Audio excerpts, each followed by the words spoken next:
Partner ഉണ്ടോ? Married ആണോ? കുട്ടികളുണ്ടോ? വയസ്സ് എത്രയായി?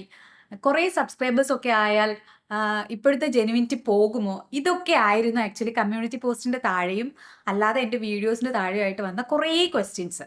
അപ്പൊ അതിനൊക്കെ ഒരു മറുപടി പറയാം എന്ന് വിചാരിച്ചു ഇന്ന്.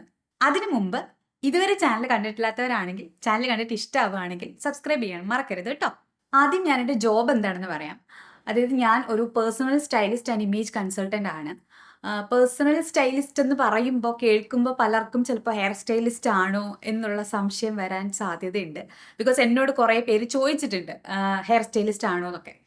അതായത് പേഴ്സണൽ സ്റ്റൈലിസ്റ്റ് എന്ന് പറഞ്ഞാൽ നമ്മളുടെ കംപ്ലീറ്റ് അപ്പിയറൻസ്, അതായത് ഇപ്പം നമ്മൾ ഇടുന്ന ഫുഡ് വെയർ ആണെങ്കിൽ ഡ്രസ്സിങ്, എൻ്റെ ഹെയർ സ്റ്റൈല്, മേക്കപ്പ്, ആക്സസറീസ്, ഇതിൻ്റെ എല്ലാം കൂടി എങ്ങനെ ഇരിക്കണം, ഒരു ടോട്ടൽ ലുക്ക് എങ്ങനെ ഇരിക്കണം എന്ന് ഡിസൈഡ് ചെയ്യുന്ന ആളാണ് പേഴ്സണൽ സ്റ്റൈലിസ്റ്റ്. അപ്പോൾ ഞാനൊരു പേഴ്സണൽ സ്റ്റൈലിസ്റ്റ് ആണ്. അതുപോലെ തന്നെ ഒരു ഇമേജ് കൺസൾട്ടൻ്റ് ആണ്. ഇമേജ് കൺസൾട്ടൻ്റ് എന്ന് പറയുമ്പോൾ നിങ്ങൾക്ക് മൊത്തത്തിൽ എവിടെയെങ്കിലും പോകുന്ന സമയത്ത് ഫുൾ ഇൻസെക്യൂരിറ്റീസ് ആയിട്ട് ഇരിക്കുകയാണെങ്കിൽ, അല്ലെങ്കിൽ എങ്ങനെ ബോഡി ഷേപ്പിനനുസരിച്ച് ഡ്രസ്സ് ചെയ്യണം, അല്ലെങ്കിൽ എന്തൊക്കെ ചെയ്യണം, ഒന്ന് ശരിക്കും എൻഹാൻസ് ചെയ്ത് സ്വയം ഒന്ന് എൻഹാൻസ് ചെയ്യാൻ വേണ്ടിയിട്ട് എന്തൊക്കെ ചെയ്യണം, ആ സ്റ്റെപ്സ് ഒക്കെ പറഞ്ഞു കൊടുക്കുന്ന, സ്കിൻ എങ്ങനെ കെയർ ചെയ്യണം, അങ്ങനെ എല്ലാം പറഞ്ഞു കൊടുക്കുന്ന ഒരാളാണ് ഇമേജ് കൺസൾട്ടൻറ്റ്. അപ്പോൾ ഞാൻ ഇത് രണ്ടുമാണ്. ഞാൻ ആക്ച്വലി ഓൺലൈനും ഓഫ്ലൈനും ആയിട്ടൊക്കെ കൺസൾട്ടേഷൻസ് എടുക്കാറുണ്ട്, വെഡ്ഡിങ് ചെയ്യാറുണ്ട്, ആഡ്സ് ചെയ്യാറുണ്ട്, ഷൂട്ട്സ് ചെയ്യാറുണ്ട്. പിന്നെ വേറെ കുറച്ച് അപ്ഡേറ്റ്സ് ഉണ്ട്, അത് ഞാൻ വഴിയേ വരുമ്പോൾ നിങ്ങളടുത്ത് അപ്ഡേറ്റ് ചെയ്യുന്നതായിരിക്കും. പിന്നെ വന്നൊരു ക്വസ്റ്റ്യൻ, മാരീഡ് ആണോ, പാർട്ട്ണർ ഉണ്ടോ, എത്ര വർഷമായി, കുട്ടികളുണ്ടോ എന്നൊക്കെ ആയിരുന്നു. യെസ്, എനിക്കൊരു പാർട്ട്ണർ ഉണ്ട്. പാർട്ട്ണറെ പറ്റിയുള്ള ഡീറ്റെയിൽസ് ഒക്കെ ഞാൻ വഴിയെ പറയാം. ഈ വരുന്ന ജൂൺ 14 ആക്ച്വലി ഞങ്ങൾ 9 ഇയേഴ്സ് കംപ്ലീറ്റ് ആയിട്ട് 10th ഇയറിലേക്ക് കിടക്കുകയാണ്. അത് ഇത്രയും വർഷമായിട്ട് ഒരുമിച്ചുള്ള ആൾക്കാരാണ്. ആൻഡ് ഞങ്ങൾക്ക് കുട്ടികളില്ല എന്നുള്ളത് ആക്ച്വലി ഒരു പേഴ്സണൽ ഡിസിഷന്റെ പുറത്ത് ഇങ്ങനെ പോകുന്നതാണ്. പിന്നെ വന്നിട്ടുള്ളൊരു ചോദ്യം എന്താ വെച്ചാൽ എൻ്റെ പ്രായമാണ്, എത്ര വയസ്സുണ്ട് എന്നുള്ളതാണ്. എനിക്ക് ആക്ച്വലി 34 വയസ്സുണ്ട്. ഞാൻ ആക്ച്വലി കുറച്ച് ലേറ്റ് ആയിട്ടാണ് എൻ്റെ ലൈഫിൽ എൻ്റെ പാഷനൊക്കെ കണ്ടെത്തിയതൊക്കെ. അപ്പം അതുകൊണ്ടാണ്. പക്ഷെ എനിക്ക് സ്റ്റിൽ എന്താ പറയുക, ഇവോൾവ് ചെയ്തുകൊണ്ടിരിക്കുന്ന ആ ഒരു പ്രോസസ്സ് ഭയങ്കര ഇഷ്ടമാണ്. സ്റ്റിൽ എന്നെ ചേഞ്ച് ചെയ്തുകൊണ്ടിരിക്കും. ഓരോ വർഷവും എന്തെങ്കിലും തരത്തിലുള്ള ചേഞ്ചസ് ഞാനിങ്ങനെ കൊണ്ടുവന്നുകൊണ്ടിരിക്കും. അങ്ങനെയാണ് അപ്ഡേറ്റ് ആയി പോകുന്നത്. അടുത്ത ക്വസ്റ്റ്യൻ എന്ന് പറഞ്ഞാൽ എൻ്റെ നാടിനെ പറ്റിയുള്ളതാണ്. വീട്ടിലാരൊക്കെയുണ്ട്, ഫാമിലി, അങ്ങനെ. എൻ്റെ നാട് ആക്ച്വലി കൊല്ലത്ത് പുനലൂർ എന്ന് പറയുന്ന സ്ഥലത്താണ്. പക്ഷെ ഇപ്പോൾ അവിടെ ഫാമിലിയിൽ അച്ഛനും അമ്മയും മാത്രം ആണ് ഇപ്പോൾ വീട്ടിലുള്ളത്. ഞാൻ അവിടെ ഒക്കെ വിട്ടിട്ട്, അതായത് കുറച്ച് നാളായി നാടുമായിട്ട് അത്ര വലിയ കോണ്ടാക്റ്റിലില്ല. അച്ഛനും അമ്മയും ഉള്ളത് കൊണ്ട് ഇടയ്ക്കിടയ്ക്ക് നാട്ടിൽ പോയി കാണാറുണ്ടെന്നേ ഉള്ളൂ. ഇപ്പം ആക്ച്വലി ഞാൻ സെറ്റിൽ അയക്കുന്നത് കൊച്ചിയിലാണ്. കൊച്ചിയിൽ ആക്ച്വലി ഞാനും എൻ്റെ പാർട്ട്ണറും ഉണ്ട്. അത് മാത്രമല്ല പാർട്ട്ണറിൻ്റെ അമ്മ, അനിയൻ, അനിയത്തി, ഞങ്ങളെല്ലാവരും ഇവിടെ തന്നെയാണ് ഇപ്പോൾ ഉള്ളത്. പിന്നെ ഞാൻ എത്ര പറഞ്ഞിട്ടും ആക്ച്വലി വിശ്വസിക്കാത്ത ഒരു കാര്യം, ഞാൻ ഗ്ലൂട്ടാത്തിയോൺ ട്രീറ്റ്മെന്റ് എടുത്തിട്ടുണ്ടോ എന്നുള്ളതാണ്. എനിക്കറിയില്ല അതെങ്ങനെയാ പറഞ്ഞ് നിങ്ങളെ വിശ്വസിപ്പിക്കേണ്ടതെന്ന്. പക്ഷെ ഞാൻ ഒരു തവണ കൂടെ പറയാം. ഗ്ലൂട്ടാത്തിയോൺ ട്രീറ്റ്മെന്റ് എടുക്കുന്നത് ആക്ച്വലി ഒരു മോശം കാര്യമാണെന്ന് ഞാൻ വിശ്വസിക്കുന്നില്ല. പ്രത്യേകിച്ച് ഞാൻ ഇമേജ് കൺസൾട്ടന്റ് കൂടിയാണ്. അപ്പോൾ അവരുടെ ട്രാൻസ്ഫോർമേഷന് ഹെൽപ്പ് ചെയ്യുന്നത് എന്തും ചെയ്യാൻ ആക്ച്വലി ഞാൻ തയ്യാറാണ്. ഞാൻ മറ്റുള്ളവർക്ക് സജസ്റ്റ് ചെയ്യാനും തയ്യാറാണ്. എനിക്ക് പേഴ്സണലി ഇപ്പോൾ ചിലപ്പോൾ എൻ്റെ ഫേസിലൊക്കെ കുറേ പിഗ്മെന്റേഷൻ ഉണ്ടായിരുന്നെങ്കിൽ ഞാനും ഇപ്പോഴത്തെ ഒരു സ്റ്റേജിലായിരുന്നെങ്കിൽ ഞാനും ചിലപ്പോൾ ഗ്ലൂട്ടാത്തിയോൺ IV ഒക്കെ എടുത്തിട്ടുണ്ടാവുമായിരുന്നു. ഗ്ലൂട്ടാത്തിയോണിന്റെ ടാബ്ലറ്റ്സ് ട്രൈ ചെയ്യുമായിരുന്നു. അതൊക്കെ ചെയ്യുമായിരുന്നു. പക്ഷെ ആ സമയത്ത് ഞാനത് ചെയ്തിട്ടില്ല എന്നുള്ളത് സത്യമായിട്ടുള്ള കാര്യമാണ്. അപ്പൊ അത് പിന്നെ എന്താണ് ശരിക്കും എൻ്റെ ട്രാൻസ്ഫോർമേഷന് കാരണമായത്, ഇങ്ങനെ ഒരിക്കലും സംഭവിക്കില്ല എന്നൊക്കെ പറയുന്നുണ്ട്. അത് ഈ പറയുന്ന പോലെ ഒന്ന് എൻ്റെ ഡയറ്റ് ഹെൽപ്പ് ചെയ്തിട്ടുണ്ടാവും. പിന്നെ ഈ പറഞ്ഞ പോലെ സ്കിൻ കെയർ ചെയ്തത് ഹെൽപ്പ് ചെയ്തിട്ടുണ്ടാവും. വൈറ്റമിൻസ് ഇൻടേക്ക് ഹെൽപ്പ് ചെയ്തിട്ടുണ്ടാവും. പിന്നെ ലൈഫ് സ്റ്റൈൽ മാറിയപ്പോൾ നമ്മൾ വെയിൽ കൊള്ളുന്നത് കുറഞ്ഞതുകൊണ്ട് അത് ചേഞ്ച് ആയിട്ടുണ്ടാവും. പിന്നെ ഈ പറയുന്ന പോലെ ചിലപ്പോൾ എൻ്റെ ഗ്രൂമിങ്ങിന്റെ സ്റ്റൈൽ, എൻ്റെ സ്റ്റൈലിങ്ങിന്റെ സ്റ്റൈലും ഒക്കെ മൊത്തത്തിൽ മാറിയിട്ടുണ്ട്. അപ്പോൾ അതൊക്കെ കൂടി ആയിരിക്കാം ആ ഒരു ചേഞ്ച് കൊണ്ടുവന്നത്. അതും ഈ പറഞ്ഞ ഒരു ഗ്രാജുവൽ ചേഞ്ച് ആയിരുന്നു. ഞാൻ എന്നെ ഓരോ വർഷവും ആക്ച്വലി പുതുക്കിക്കൊണ്ടിരിക്കുന്നുണ്ട്. അപ്പൊ അതുകൊണ്ട് ഇപ്പൊ എപ്പോൾ മുതലാണ് അത് സ്റ്റാർട്ട് ആയതെന്നൊക്കെ ചോദിച്ചു കഴിഞ്ഞാൽ എനിക്ക് കൃത്യമായിട്ടൊരു കാരണം പറയാനില്ല. കാരണം എനിക്ക് ഓരോ വർഷവും അത് ഇമ്പ്രൂവ് ആവുന്നതായിട്ടാണ് എനിക്ക് ഫീൽ ചെയ്തിട്ടുള്ളത്. ഫുൾ ബോഡി വൈറ്റനിങ്ങിന്റെ ഒക്കെ എന്നോട് പലരും ചോദിച്ചിട്ടുണ്ട്, എന്ന് പാക്ക് എന്തെങ്കിലും പറഞ്ഞു തരാമോ, എന്തെങ്കിലും DIY പറഞ്ഞു തരാമോ എന്നൊക്കെ. ഞാൻ ആക്ച്വലി ഒന്നും ചെയ്തിട്ടില്ല. അതുകൊണ്ടാണ് എനിക്കത് DIYs ഒന്നും പറഞ്ഞു തരാൻ പറ്റാത്തത്. ഞാൻ ചെയ്ത കാര്യങ്ങൾ മാത്രമാണ് ആക്ച്വലി ഞാൻ പറഞ്ഞിട്ടുള്ളൂ. അടുത്ത് വന്നൊരു ക്വസ്റ്റ്യൻ എന്ന് പറയുന്നത്, വൈറ്റമിൻ C ക്യാപ്സൂൾ എങ്ങനെയാണ് ഇത്ര ചേഞ്ച് കൊണ്ടുവന്നത്, അത് നിർത്തിയാൽ വീണ്ടും ബാക്ക് ടു നോർമൽ കളർ ആവുമോ എന്നുള്ളതാണ്. വൈറ്റമിൻ സി ആക്ച്വലി ശരിക്കും പറഞ്ഞു കഴിഞ്ഞാൽ നമ്മുടെ സ്കിന്നിന് ചേഞ്ച് കൊണ്ടുവരുന്ന ഒരു ആൻറ്റി ഓക്സിഡൻ്റ് ആണ്.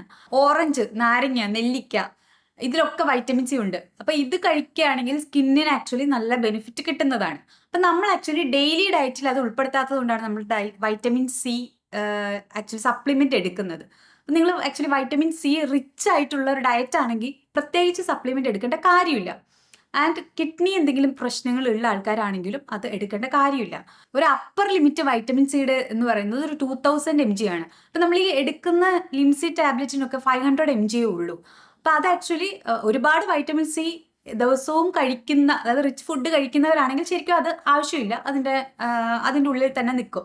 അതല്ലെങ്കിൽ അത് എടുക്കാം. അത് എടുത്തിട്ട് അത് ഒരിക്കൽ നിർത്തുമ്പോൾ ബാക്ക് ടു നോർമൽ ആവുമോ എന്ന് ചോദിച്ചാൽ എന്താ പറയുക, വൈറ്റമിൻ സിയുടെ ഡെഫിഷ്യൻസി വന്നാൽ ഉറപ്പായിട്ടും സ്കിന്നിന് അത് പ്രശ്നമായിട്ട് തന്നെ കാണിക്കും. അത്രയേ ഉള്ളൂ. അല്ലാതെ നമ്മൾ ഈ പറയുന്ന പോലെ എല്ലാ ദിവസവും വേണ്ട ഒരു വൈറ്റമിൻ ആണല്ലോ.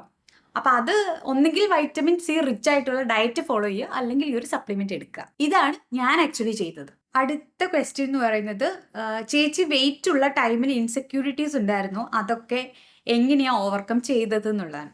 എല്ലാവർക്കും ഉള്ള പോലെ തന്നെ വെയിറ്റ് ഉള്ള ടൈമിൽ എനിക്കും ഇൻസെക്യൂരിറ്റീസ് ഒക്കെ ഉണ്ടായിരുന്നു. ഞാനും നിങ്ങളെപ്പോലെ തന്നെ ഒരു നോർമൽ ആയിട്ടുള്ള ഒരാളാണ്. ഹൈലി ഇമോഷണൽ ഒക്കെ ആയ ഒരാളാണ് ഞാൻ. അപ്പം എനിക്ക് എല്ലാവർക്കും ഉള്ളതുപോലെ തന്നെ ഇൻസെക്യൂരിറ്റീസ് ഒക്കെ ഉണ്ടായിരുന്നു. പക്ഷെ ഇപ്പം എന്നോടത് ചോദിച്ചു കഴിയുമ്പോൾ എനിക്ക് കറക്റ്റ് അത് കണക്ട് ചെയ്ത് എടുക്കാൻ പറ്റുന്നില്ല. ബിക്കോസ് കുറച്ച് വർഷമായല്ലോ. അപ്പം ഞാൻ ഈ ചേഞ്ചിലേക്ക് മാറുകയും ചെയ്തല്ലോ. അപ്പം എനിക്കത് കറക്റ്റ് ഓർത്തെടുക്കാൻ പറ്റുന്നില്ല. പക്ഷെ എനിക്ക് ഇൻസെക്യൂരിറ്റീസ് ഉണ്ടായിരുന്നു. അതുകൊണ്ടാണല്ലോ ഞാൻ ആ ഒരു ട്രാൻസ്ഫോർമേഷൻ വേണമെന്ന് ആഗ്രഹിച്ചതും അത് ചെയ്തത്, അതിനുവേണ്ടി അത്രയും പണിയെടുത്തതും. അപ്പം അതുകൊണ്ട് ഇതെങ്ങനെ ഓവർകം ചെയ്തതെന്ന് ചോദിച്ചാലും ഞാൻ പറഞ്ഞ പോലെ അത്രയും പണിയെടുത്ത ട്രാൻസ്ഫോർമേഷന് വേണ്ടിയിട്ട് ചെയ്യേണ്ടതൊക്കെ ചെയ്തു. അങ്ങനെയായിരിക്കും ചിലപ്പോൾ ഞാൻ ഓവർകം ചെയ്തിട്ടുണ്ടാവുക. അടുത്ത വന്നൊരു ക്വസ്റ്റ്യൻ എന്ന് പറയുന്നത് എൻ്റെ എഡ്യൂക്കേഷൻ ക്വാളിഫിക്കേഷൻ ചോദിച്ചിട്ടായിരുന്നു. ഞാൻ ആക്ച്വലി എൻ്റെ ഡിഗ്രി ചെയ്തത് BSc ജോഗ്രഫി കഴിഞ്ഞിട്ട് മധുരൈ കാമരാജ് യൂണിവേഴ്സിറ്റിയിൽ നിന്ന് remote sensing and GIS PG എടുത്തിട്ടുണ്ടായിരുന്നു. PG ഞാൻ ഫസ്റ്റ് റാങ്ക് ഹോൾഡർ ആണ്. അങ്ങനെ എനിക്ക് DST ഫെലോഷിപ്പ് കിട്ടിയിട്ട് ഞാൻ PhD മദ്രാസ് യൂണിവേഴ്സിറ്റിയിൽ ജോയിൻ ചെയ്തു, GIS ആപ്ലിക്കേഷനിൽ. എന്നിട്ട് ഞാൻ അവിടെ നിന്ന് ആക്ച്വലി ട്രാൻസ്ഫർ വാങ്ങിയിട്ടുണ്ടായിരുന്നു MG യൂണിവേഴ്സിറ്റിയിലേക്ക്. അവിടെ വന്ന് ജോയിൻ ചെയ്തു. അപ്പോൾ അതൊക്കെ കഴിഞ്ഞപ്പോഴാണ് ശരിക്കും എനിക്ക് എൻ്റെ പാഷൻ ഇതല്ല എന്ന് എനിക്ക് മനസ്സിലാവാൻ തുടങ്ങിയത്. സോ ഞാൻ അങ്ങനെ എൻ്റെ പാഷൻ എന്തിലാണെന്ന് കണ്ടെത്തി. എനിക്ക് മറ്റേ സ്റ്റൈലിങ്, ഗ്രൂമിങ് അതൊക്കെയാണ് എനിക്ക് ചെറുപ്പം മുതലേ ഇഷ്ടമുള്ളൊരു കാര്യമാണ്. അപ്പോൾ അതൊക്കെയാണെന്ന് കണ്ടെത്തിയിട്ട് ഞാൻ PhD ഡിസ്കണ്ടിന്യൂ ചെയ്തിട്ട് മുംബൈയിൽ പേൾ അക്കാഡമിയിൽ പോയിട്ട് ഞാൻ പേഴ്സണൽ സ്റ്റൈലിംഗ് ആൻഡ് ഇമേജ് കൺസൾട്ടൻസിയിൽ അവിടുന്ന് പ്രൊഫഷണൽ കോഴ്സ് ചെയ്തു. ആൻഡ് അവിടുത്തെ ബെസ്റ്റ് അക്കാഡമിക് പെർഫോമർ ആയിട്ടുള്ള അവാർഡൊക്കെ കിട്ടിയിട്ടുണ്ടായിരുന്നു. അപ്പോൾ ജസ്റ്റ് ആക്ച്വലി കഴിഞ്ഞ ലാസ്റ്റ് ജൂണിൽ ഞാൻ പാസ് ഔട്ട് ആയതേ ഉള്ളൂ. അത് കഴിഞ്ഞിട്ട് ഞാനിങ്ങനെ ഫോട്ടോഷൂട്ട്സും മാച്ച് ഷൂട്ട്സും അങ്ങനെ പല ഷൂട്ട്സുകളായിട്ടൊക്കെ കുറേ വർക്ക് ചെയ്തു. കുറേ മോഡൽസിൻ്റെയും സെലിബ്രിറ്റീസിൻ്റെയും ഒക്കെ കൂടെ വർക്ക് ചെയ്തു. ആൻഡ് 1-2 മേജർ പ്രോജക്ട്സുകളൊക്കെ ഉണ്ട്. ഞാനതൊക്കെ ഡീറ്റെയിൽ ആയിട്ട് വഴിയെ പറയുന്നതായിരിക്കും. പിന്നെ വന്ന ക്വസ്റ്റ്യൻസ് എന്ന് പറയുന്നത് ഏത് ഏജിലാണ് എൻ്റെ സ്കിൻ കെയർ സ്റ്റാർട്ട് ചെയ്തിട്ടുള്ളതെന്നാണ്. അത് ആക്ച്വലി വെയിറ്റ് ലോസ് കഴിഞ്ഞപ്പോൾ എനിക്ക് തോന്നുന്നു 2017 ജസ്റ്റ് സൺസ്ക്രീൻ ഒക്കെ ഇട്ട് സ്റ്റാർട്ട് ചെയ്തു. പിന്നെ കോവിഡ് ടൈം മുതലാണ് ശരിക്കുള്ള സ്കിൻ കെയർ ഞാൻ സ്റ്റാർട്ട് ചെയ്തിട്ടുള്ളത്. ആൻഡ് ഏതൊക്കെ സിറംസ് ആണ് ഇപ്പോൾ യൂസ് ചെയ്യുന്നതെന്ന് ചോദിച്ചിട്ടുണ്ടായിരുന്നു.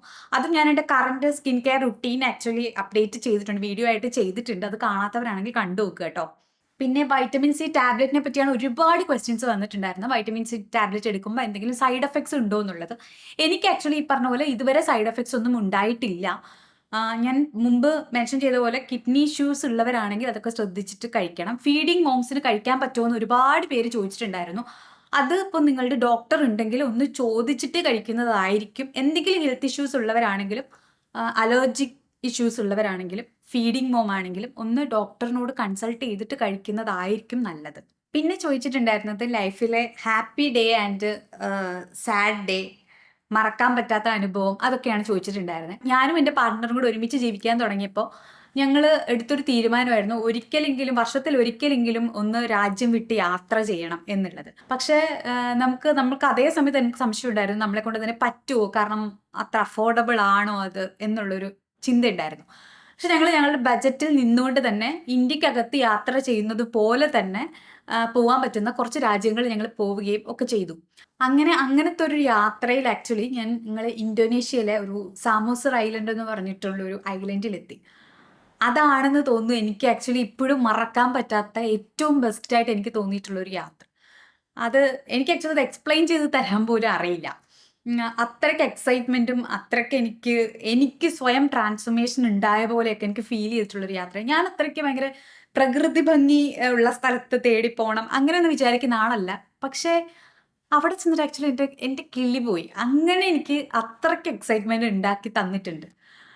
ഇപ്പോഴും ഞാൻ വിചാരിക്കുന്നത് എൻ്റെ ലൈഫിലെ ഏറ്റവും നല്ല മൊമെന്റ് അതായിരുന്നു എന്നുള്ളതാണ്. പിന്നെ ചോദിച്ച ലൈഫിലെ സാഡ് മൊമെന്റ് അത് ആക്ച്വലി ഞാൻ ആക്ച്വലി ഭയങ്കര സെൻസിറ്റീവായ ഹൈലി ഇമോഷണൽ ആയ ഒരാളാണ്. അതായത് തൊട്ടാൽ ഞാൻ കരയും. അങ്ങനത്തെ ഒരാളാണ്. ഇപ്പൊ എന്നോട് ഏറ്റവും അവസാനമായിട്ട് കരഞ്ഞത് എപ്പോഴൊക്കെയാന്ന് ചോദിച്ചാൽ ചിലപ്പോൾ ഇന്നായിരിക്കും, കുറച്ച് മുമ്പായിരിക്കും. അങ്ങനെയൊക്കെയുള്ള ഒരാളാണ്. എന്ത് കാര്യം ഉണ്ടെങ്കിലും അത്രയും ഇന്റൻസിറ്റിയിലാണ് എനിക്ക് ഫീൽ ചെയ്യുക. അപ്പോൾ അതുകൊണ്ട് ഒരു മൊമെന്റ് ഒന്നും എനിക്ക് ആക്ച്വലി പറയാനില്ല. അത്രയ്ക്കുണ്ട്. അപ്പൊ എന്ത് ഇപ്പം എൻ്റെ അടുത്ത് ഇപ്പം നിങ്ങൾ ആരെങ്കിലും ആണെങ്കിലും മുമ്പിൽ വന്നിട്ട് എൻ്റെ അടുത്തൊന്ന് ചെറുതായിട്ടെങ്കിലും ഒന്ന് ദേഷ്യപ്പെട്ട് കഴിഞ്ഞാൽ ഞാൻ അവിടെ നിന്ന് ചിലപ്പോൾ കരയും. അല്ലെങ്കിൽ കുറച്ച് റഫായിട്ട് എനിക്കൊരു കമന്റ് വന്നു കഴിഞ്ഞാൽ പോലും എനിക്കത് പെട്ടെന്ന് കാണുമ്പോൾ എനിക്ക് സങ്കടമാവും. അത്ര സെൻസിറ്റീവായ ഒരാളാണ് ഞാൻ. അപ്പം ഞാൻ ആക്ച്വലി അതുപോലെ എന്നെപ്പോലെ തന്നെയാണ് എൻ്റെ സബ്സ്ക്രൈബേഴ്സ് ആയിട്ടുള്ള ഓരോരുത്തരെയും ഞാൻ കാണുന്നത്. അതുകൊണ്ടാണ് മാക്സിമം ഞാൻ എല്ലാവർക്കും കമൻറ്റിനൊക്കെ റിപ്ലൈ ചെയ്യാൻ നോക്കുക. പക്ഷെ ചില സമയത്ത് ഈ പറഞ്ഞ പോലെ ഒരുപാട് കമൻസ് ഒക്കെ വരുമ്പോൾ എന്നെക്കൊണ്ട് റിപ്ലൈ ചെയ്യാൻ സാധിക്കില്ല. അപ്പോൾ അതുകൊണ്ട് ആരും അൺസബ്സ്ക്രൈബ് ചെയ്തൊന്നും പോകരുത്. ഞാൻ പറ്റുമ്പോൾ ഒക്കെ കമൻറ്റിന് റിപ്ലൈ ചെയ്യുന്നതായിരിക്കും. ഞാൻ ആക്ച്വലി ഇങ്ങനെ ഒരു യൂട്യൂബ് ചാനൽ തുടങ്ങാൻ നേരത്തെ പ്രീ പ്ലാൻഡ് ആയിട്ടിരുന്ന ഒരാളൊന്നും അല്ല. അതായത് ക്യാമറയ്ക്ക് ഫ്രണ്ടിൽ വന്നിട്ട് ഇങ്ങനെ സംസാരിക്കണമെന്ന് പോലും ഞാൻ വിചാരിച്ചിട്ടുണ്ടായിരുന്നില്ല. ഞാൻ എല്ലാവരെയും പോലെ കുറേ യൂട്യൂബ് വീഡിയോസ് കാണുകയും ചില സമയത്ത് എനിക്ക് ഓരോ യൂട്യൂബേഴ്സിൻ്റെ എത്തിക്സ്, അതായത് ഇങ്ങനെ പ്രമോഷൻസ് ചെയ്യുന്നതും അല്ലെങ്കിൽ റെഗുലറായിട്ട് അവരുടെ പ്രോഡക്ട്സ് മാറ്റിക്കൊണ്ടിരിക്കുന്നത് കൊണ്ടുണ്ടാകുന്ന കൺഫ്യൂഷനും ഒക്കെ എനിക്കും ഉണ്ടായിട്ടുണ്ട്. ഞാൻ പേഴ്സണലി അവർക്ക് ചിലർക്കൊക്കെ ടെക്സ്റ്റ് ചെയ്ത് അവരോട് പറഞ്ഞിട്ട് പോലും ഉണ്ട് ആ ഒരു അങ്ങനെ കുറച്ചും കൂടെ എത്തിക്കലാകണം എന്നുള്ളത്. അപ്പോൾ അതുകൊണ്ട് തന്നെ ഞാനൊരു യൂട്യൂബറായി മാറിയപ്പോൾ ഞാൻ ആദ്യം എനിക്ക് ഇമ്പോർട്ടൻ്റ് ആയിട്ട് തോന്നിയത് ആ ഒരു എത്തിക്സ് ഞാൻ കീപ്പ് ചെയ്യണം എന്നുള്ളതാണ്. ഞാൻ തന്നെ ഇതുപോലെ പറഞ്ഞിട്ടുള്ളതാണ്. അപ്പം ഞാനത് കീപ്പ് ചെയ്യണം എന്നുള്ളതാണ്. അതുകൊണ്ട് ജെന്യുവിനായിട്ട് തന്നെയായിരിക്കും ഞാൻ ആക്ച്വലി എൻ്റെ വീഡിയോസ് ചെയ്യുന്നുണ്ടാവുക. എനിക്ക് ആക്ച്വലി എൻ്റെ മുമ്പിൽ ഇരിക്കുന്ന ഒരാൾക്ക് ഞാൻ എന്തെങ്കിലും കാര്യങ്ങൾ പറഞ്ഞു കൊടുത്ത് അവരുടെ ലുക്ക് ഒന്ന് എൻഹാൻസ് ചെയ്യുകയോ എലിവേറ്റ് ചെയ്യുകയോ ഒക്കെ ചെയ്യുമ്പോൾ എനിക്ക് ശരിക്കും എന്നെ സ്വയം ട്രാൻസ്ഫോം ചെയ്യിക്കുന്നതിനേക്കാൾ സന്തോഷം ഉണ്ടാവാറുണ്ട്.